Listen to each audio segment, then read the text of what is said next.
বিসমিল্লাহির রহমানির রহিম। জুরাইন আশরাফ মাস্টার আদর্শ উচ্চ বিদ্যালয়ের অনলাইন ক্লাসে সবাইকে শুভেচ্ছা ও স্বাগতম। সুপ্রিয় শিক্ষার্থীবৃন্দ,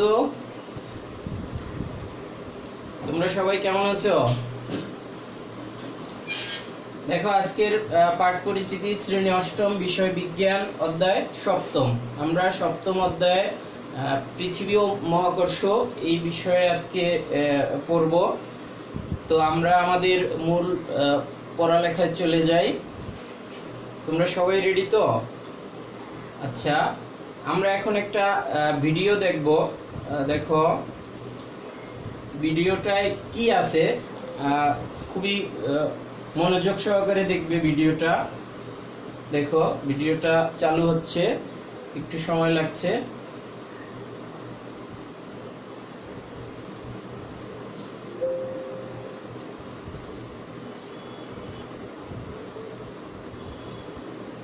দেখো ভিডিওটায় কি দেখা যাচ্ছে, তোমরা নিশ্চয়ই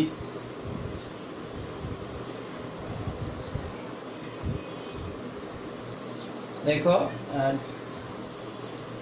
প্রায় 350 বছর আগের কথা। ইংরেজ বিজ্ঞানী স্যার আইজাক নিউটন একটা গাছ দেখা যাচ্ছে, তাই না? গাছের নিচে একজন লোক বসে আছে, তিনি কি যেন খাচ্ছেন। হঠাৎ মাথায় একটা আপেল পড়লো। তিনি চিন্তা করতে লাগলেন, আপেলটি কেন অন্যদিকে না গিয়ে তার মাথায় পড়ল। এই চিন্তা থেকে 1687 সালে তিনি মহাকর্ষ। আসলে ঘটনাটা এরকম, ইংরেজ বিজ্ঞানী স্যার আইজাক নিউটন একদিন আপেল গাছের নিচে বসেছিলেন। আজ থেকে প্রায় 350 বছর আগের ঘটনা। তো উনি যখন আপেল গাছের নিচে বসে রেস্ট নিচ্ছিলেন, তখন হঠাৎ করে ওনার মাথায় একটা আপেল পড়লো।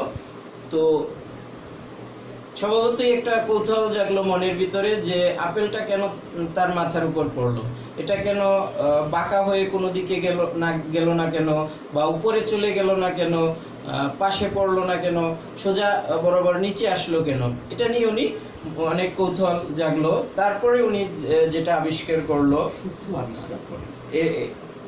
তারপর অনেকবার পরীক্ষা নিরীক্ষা করে দেখছেন যে আসলে উপর থেকে যা কিছুই পরে নিচে চলে যায়, তাই না? তো উনি এই ঘটনা থেকে যেটা আবিষ্কার করলেন, দেখো উনি এই ঘটনা থেকে কি আবিষ্কার করলেন তোমরা নিশ্চয়ই সবাই জানো। মহাকর্ষ শক্তি আবিষ্কার করছে, তাই না? মহাকর্ষ অভিকর্ষ শক্তি। তো আজকে আমরা এই বিষয়টাই পড়ব, পৃথিবী ও মহাকর্ষ। ঠিক আছে? তো ঘটনাটা নিশ্চয়ই বুঝতে পারছো, তোমরা বইয়ে পড়ছো। তো আমরা কি কি আজকে কি বিষয়গুলো শিখবো। দেখো, মহাকর্ষ কি এটা জানবে, নিউটনের মহাকর্ষ সূত্র, তারপরে অভিকর্ষ কি, অভিকর্ষ ত্বরণ, এই বিষয়গুলো আজকে আমরা জানবো। কেমন? তোমরা রেডি তো? আচ্ছা, এখানে দুইটা বস্তু দেখা যাচ্ছে, একটা ইট আর একটা পাথরখণ্ড। তো দুইটা বস্তুর ভিতরে কি লক্ষ্য করা যাচ্ছে? এক ধরনের আকর্ষণ বল লক্ষ্য করা যাচ্ছে, যে আকর্ষণ, একটা বস্তু আর একটা বস্তুকে আকর্ষণ করতেছে, এ ধরনের বিষয়বস্তু আমরা উপলব্ধি করতেছি। তো কেন আকর্ষণ করতেছে? তো নিউটন, স্যার আইজাক নিউটন এটাই উপলব্ধি করছে আপেল যে তার মাথায় পড়েছিল সেটা থেকে, যে মহাবিশ্বের যত বস্তু আছে সকল বস্তুই একে অপরকে আকর্ষণ করে। কি আবিষ্কার করছেন? যে মহাবিশ্বের যত বস্তু আছে তারা একে অপরকে নিজের দিকে আকর্ষণ করে। আমরা ইট ও পাথরের ভিতর সেরকম আকর্ষণ বলি অনুভব করতেছি। ঠিক আছে? তো উনি তারপরে এটার নাম দিয়েছে কি? মহাকর্ষ। যে এই মহাবিশ্বের যে কোনো দুইটি বস্তুকণা একে অপরকে নিজের দিকে যে বলে আকর্ষণ করে তাই মহাকর্ষ। মহাবিশ্বের যে কোনো দুইটি বস্তুকণা একে অপরকে যে বলে আকর্ষণ করে সেটাকে কি বলে? মহাকর্ষ। ঠিক আছে? আচ্ছা, এবার দুইটি বস্তুকণার ভর আছে, ধরলাম এ একটা আর এ একটা, দুইটা বস্তু কণা। এবার এটার ভর m1, এটার ভর m2 ধরলাম। এদের ভিতর দূরত্ব থাকে, একটা নির্দিষ্ট দূরত্ব থাকে যেটাকে d দ্বারা প্রকাশ করে, আর যে বলে আকর্ষণ করে সেটাকে f দ্বারা প্রকাশ করে। বুঝতে পারছি? তাহলে মহাবিশ্বের প্রত্যেকটি বস্তু কণা একে অপরকে একটা বল দ্বারা আকর্ষণ করে, সেই বলটা কি? মহাকর্ষ। বস্তু দুইটার ভর থাকবে, বস্তু দুইটার ভিতর দূরত্ব থাকবে, এবং যে বলে আকর্ষণ করে সেটাকে আমরা এফ দ্বারা প্রকাশ করি। ঠিক আছে? আচ্ছা, এরপরে দেখো স্যার আইজ্যাক নিউটন, ইনি তার মহাকর্ষ সূত্রটি কি, যে এরকম মহাকর্ষ সূত্রটি, এই মহাবিশ্বের যে কোনো দুইটি বস্তু কণা একে অপরকে নিজের দিকে আকর্ষণ করে, এটা আমরা একটু আগেও দেখলাম। এখন এই আকর্ষণ করার কি কি যৌক্তিকতা দেখো। এই আকর্ষণ বলের মান তাদের ভরের গুণফলের সমানুপাতিক। বস্তু দুইটার ভর আমরা একটু আগে দেখেছি যে দুইটা বস্তু তার ভর থাকবে, ভরের গুণফলের সমানুপাতিক। আকর্ষণ বলটা ভরের গুণফলের সমানুপাতিক, এই একটা বিষয়। আর একটা কি? মধ্যবর্তী দূরত্বের বর্গের ব্যস্তানুপাতিক। দূরত্ব যা তার বর্গের ব্যস্তানুপাতিক, মানে উল্টা, তাই না? আর হলো এবং, এই বল বস্তু কণাদের মধ্যবর্তী সংযোগ সরলরেখা বরাবর ক্রিয়া করে। এই তিনটা বিষয়। তাহলে নিউটনের মহাকর্ষ সূত্র বিষয়ে কয়টা? তিনটা। যে বস্তুদ্বয়ের ভরের গুণফলের সমানুপাতিক, মধ্যবর্তী দূরত্বের বর্গের ব্যস্তানুপাতিক, এবং এই বল বস্তু কণাদের সংযোগ সরলরেখা বরাবর ক্রিয়া করে। কেমন? এবার আমরা সূত্রটার ব্যাখ্যায় চলে যাই। তোমরা সূত্রটা বুঝতে পারছো নিশ্চয়ই, তাই না? এবার আমরা ব্যাখ্যায় চলে যাই। দেখো মহাকর্ষ সূত্রের ব্যাখ্যা। আকর্ষণ বলের মান কিরকম হবে দেখো। বস্তু দুটির ভরের গুণফলের সমানুপাতিক, এটা ছিল কিন্তু প্রথমে। বস্তু দুটির ভর যদি m1 m2 হয়, তাহলে বল f সমানুপাতিক কি? m1 * m2, ভরের গুণফলের সমানুপাতিক। দেখো বল হলো ভরের গুণফলের সমানুপাতিক। দুইটা বস্তু, একটার ভর m1, একটার ভর m2 ধরলাম, তাহলে f সমানুপাতিক m1 m2, ভরের গুণফলের সমানুপাতিক বল গেল একটা। এবার এদের দূরত্বের বর্গের ব্যস্তানুপাতিক। দূরত্ব যদি আমরা d ধরি, দেখো তাহলে দূরত্ব d, এর বর্গ d², এর ব্যস্তানুপাতিক মানে উল্টো 1/d²। দেখো বল f সমানুপাতিক 1/d², তাই না? আচ্ছা, এদের সংযোগ সরলরেখা বরাবর ক্রিয়া করবে, তাই না? এই যে দেখো m1 ভরের বস্তু, m2 ভরের বস্তু, এদের ভিতর একটা দূরত্ব থাকবে। দেখো বলটা সংযোগ সরলরেখা বরাবর ক্রিয়া করছে। তো আমরা তিনটা বিষয় বুঝতে পারছি। এখন দেখো প্রথমটা হলো f সমানুপাতিক m1 m2, মানে হলো বল হলো ভরের গুণফলের সমানুপাতিক আর দূরত্বের বর্গের ব্যস্তানুপাতিক। আমরা দুইটা একত্রে লিখতে পারি কি? কি লিখতে পারি বলো? আমরা এটা লিখতে পারি কিনা দেখো, f সমানুপাতিক m1 m2/d², ভরের গুণফলের সমানুপাতিক, দূরত্বের বর্গের ব্যস্তানুপাতিক, তাই না? দেখো এই দুইটা মিলে এটা আসে কিনা। এবার যদি আমরা সমানুপাতিককে ভাঙাই, তাহলে সমানুপাতিক f সমান g m1 m2/d², এখানে সমানুপাতিক ধ্রুবক g, যাকে মহাকর্ষীয় ধ্রুবক বলে, তাই না? g ধরলাম আমরা মহাকর্ষীয় ধ্রুবক। তো তাহলে নিউটনের মহাকর্ষ সূত্র সমীকরণটা কি আসে? নিউটনের মহাকর্ষীয় সূত্রের সমীকরণটা কি আসে? f সমান g * m1 m2/d²। এটা হলো নিউটনের মহাকর্ষীয় সূত্রের সমীকরণ। তাহলে আমরা যদি বস্তু দুইটার ভর জানতে পারি, এদের মধ্যবর্তী দূরত্ব জানি, আর মহাকর্ষীয় ধ্রুবকের মান জানি, তাহলে তো আমরা বলটা বের করতে পারবো, তাই না? এবার বস্তু দুইটার ভর নির্দিষ্ট করে আমরা কোথাও পেলাম, দূরত্ব মেপে বের করলাম, কিন্তু জি এর মান কোথায় পাবো? জি এর একটা নির্দিষ্ট মান আছে যাকে মহাকর্ষীয় ধ্রুবক বলে। এই যে 6.673 10⁻⁻11, এটা হলো জি এর মান। ঠিক আছে? তো আমরা নিউটনের মহাকর্ষীয় সূত্রের ব্যাখ্যাটা ভালোভাবে বুঝতে পারছি। আচ্ছা, এবার কি আসে দেখি।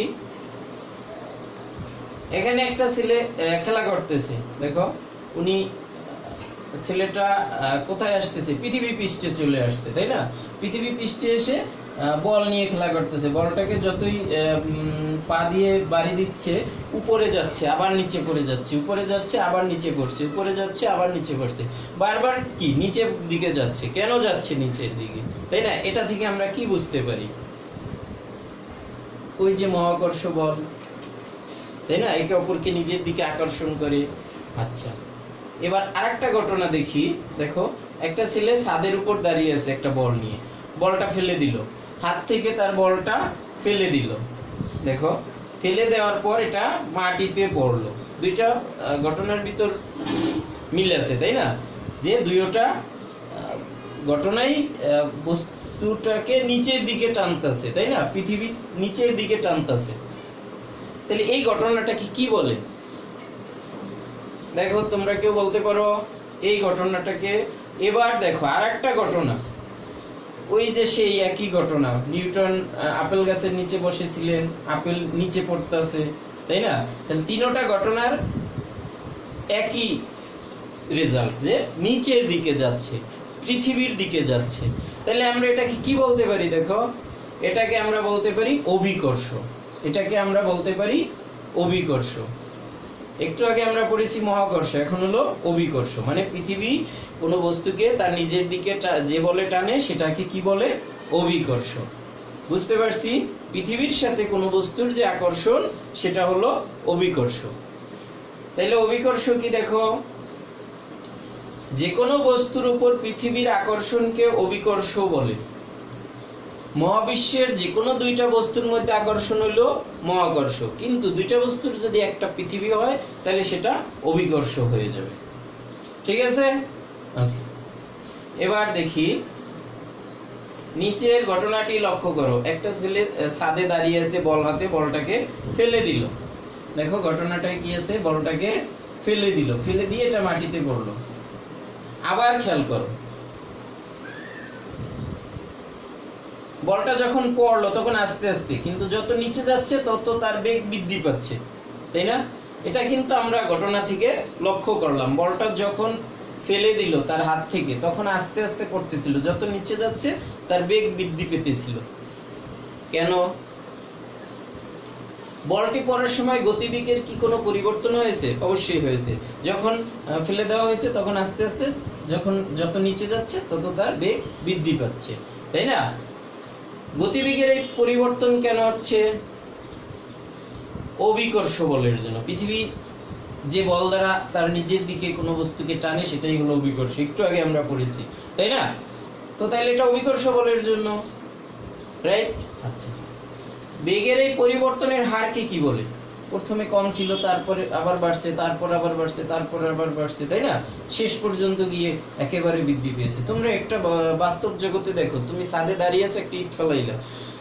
ধরো তুমি 5 তলার ছাদে দাঁড়িয়ে আছো, 5 তলা থেকে ইটটা ফেলাইলা, যদি 4 তলা থেকে ধরো বা 3 তলা থেকে ধরো, তাহলে যতটুকু আঘাত পাবে, নিচে যদি থেকে ধরো তাহলে কি বেশি আঘাত পাবে না? তার মানে কি খুব জোরে পড়বে নিচে থাকতে, তাই না? তার মানে তার বেগ বৃদ্ধি পেয়েছে। এই বেগের এই পরিবর্তনের হারকে অভিকর্ষ ত্বরণ বলে। বেগের এই পরিবর্তনের হারকে অভিকর্ষ ত্বরণ বলে। ক্লিয়ার? সবাই বুঝতে পারছো? তাহলে অভিকর্ষ ত্বরণের সংজ্ঞাটা কি? দেখো, অভিকর্ষ বলের প্রভাবে ভূপৃষ্ঠে মুক্তভাবে পরন্ত কোনো বস্তুর বেগ বৃদ্ধির হারকে অভিকর্ষ ত্বরণ বলে। যেহেতু পৃথিবী নিজের দিকে টানতেছে, তাহলে অভিকর্ষ বল, অভিকর্ষ বলের প্রভাবে ভূপৃষ্ঠে মুক্তভাবে পরন্ত কোনো বস্তুর, মুক্তভাবে মানে বাধাহীনভাবে পরন্ত কোনো বস্তুর বেগ বৃদ্ধির হারকে অভিকর্ষ ত্বরণ বলে, যাকে জি দ্বারা প্রকাশ করা হয়, স্মল জি, তাই না? ঠিক আছে? আচ্ছা, এবার এটা একটা পৃথিবী দেখা যাচ্ছে, তাই না? আচ্ছা, একটা ছেলে পৃথিবী পৃষ্ঠে দাঁড়িয়ে আছে, বালকটিকে পৃথিবী কোন দিকে টানছে বলতে পারো? একটু আগে আমরা দেখেছিলাম কেন্দ্রের দিকে। কোথায়? কেন্দ্রের দিকে টানতেছে। এটাই কি? অভিকর্ষ। আচ্ছা, বালকের ভর ধরলাম এম, স্মল এম, আর পৃথিবীর ভর ধরলাম ক্যাপিটাল এম। দুইটা ভর, দুইটা, যেহেতু পৃথিবী একটা বস্তু আর বালকটি, তাহলে দুইটা ভর থাকবে, m1 m2 ধরলাম, পৃথিবীর ভর m ধরলাম, বালকের ভর স্মল m ধরলাম।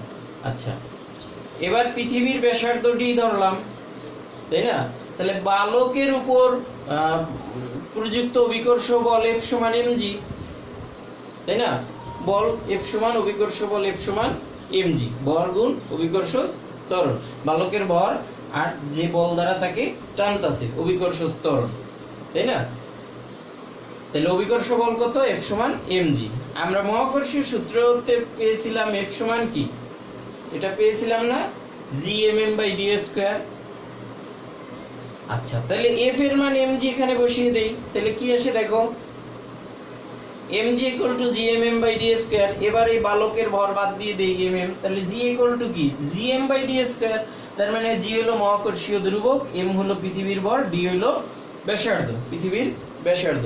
এখান থেকে এই সমীকরণ থেকে আমরা g এর মানটা বের করতে পারবো, তাই না? দেখো, সহজ বিষয় একেবারে। আবার দেখো, বালকের ভর m, পৃথিবীর ভর m, ব্যাসার্ধ d, তাহলে বালকের উপর প্রযুক্ত অভিকর্ষ বল F সমান mg। আবার আমরা মহাকর্ষীয় সূত্র নিউটনের মহাকর্ষী F সমান gmm/d², তাই না? এবার এই যে অভিকর্ষ বল F সমান mg এখানে বসিয়ে দেই, দিলে বালকের ভর m বাদ দিয়ে দেই, তাহলে g = কি? gm/d²। এখান থেকে আমরা অভিকর্ষ ত্বরণের মান বের করতে পারবো। আমরা g এর মান, পৃথিবীর ভর আর ব্যাসার্ধ যদি বসিয়ে দিই, তাই না? আচ্ছা, তো আমরা পরবর্তী ক্লাসে এই g এর মান, অভিকর্ষ ত্বরণের মান কি সেটা শিখব। আজকে পর্যন্তই। সবাই নিশ্চয়ই ভালোভাবে বুঝতে পারছো। সবাই ভালো থাকবে, সবাইকে ধন্যবাদ, আল্লাহ হাফেজ।